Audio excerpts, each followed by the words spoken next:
Hello everybody, it's Shaf Rasul here. Just before I start, I realise the sun's shining on my head, but I have to shoot this really fast and I'm not going to get a chance for a retake. But hey, I just wanted to do the intro about today's Ask Shaf, and today's Ask Shaf is about break-even analysis. Enjoy. Thank you. Break-even analysis. Today's Ask Shaf is all about number crunching. Even if you don't have a head for figures, it pays to know the financial basics when you're running a company. I have always been astonished at the number of people who stick their head in the sand. One woman claimed she was going to leave all the number stuff to her accountant. This was despite my advice to draw up a spreadsheet of costs and revenues. It's madness. It's like trying to lose 3 stone and only weighing yourself once a quarter. You can't possibly monitor your progress. However, there is a silver lining to every cloud. It has given me the opportunity to buy businesses cheaply and turn them around, so maybe I shouldn't be too disappointed.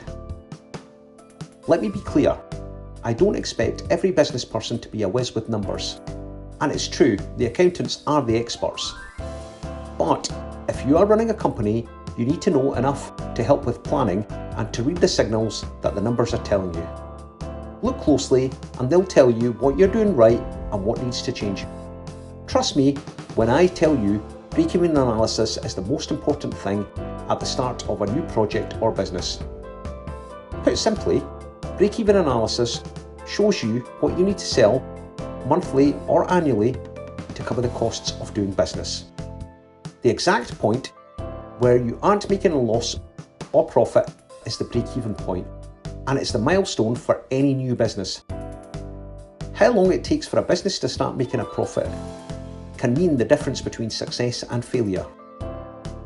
These fine margins can determine if your dream will come true or if you're looking at a nightmare.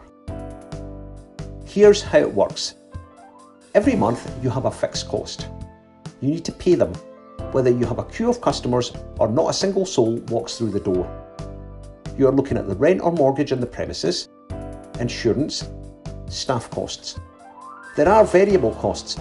For example, the direct cost of your product. The ingredients a restaurant may need are variable costs.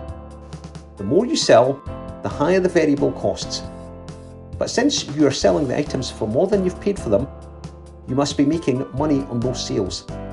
This is known as your gross profit or contribution, which the sales are making to your fixed costs.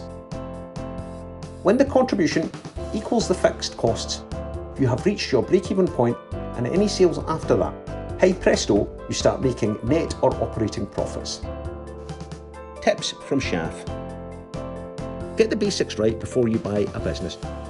2 guys bought a boat to set up a river ferry service. They only did the numbers after buying it and realised it couldn't make a profit. They'd shipped a load of debt onto their business and the idea sank without a trace. Don't let that happen to you. Go figure out these figures. Let me know what you think. Like, comment and subscribe to my channel.